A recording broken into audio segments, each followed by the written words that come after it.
दे प्यार दे 2 कि मैं अजय देवगन और रकुल प्रीत की एक्टिंग देखकर बहुत अच्छा लगा।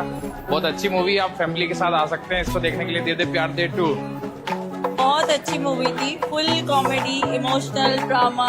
ॾाढी सुठी मूवी है और राहुल प्रीत की मूवी का बेस्ट परफॉर्मेंस था और बहुत ही ज्यादा एंटरटेनिंग मूवी थी।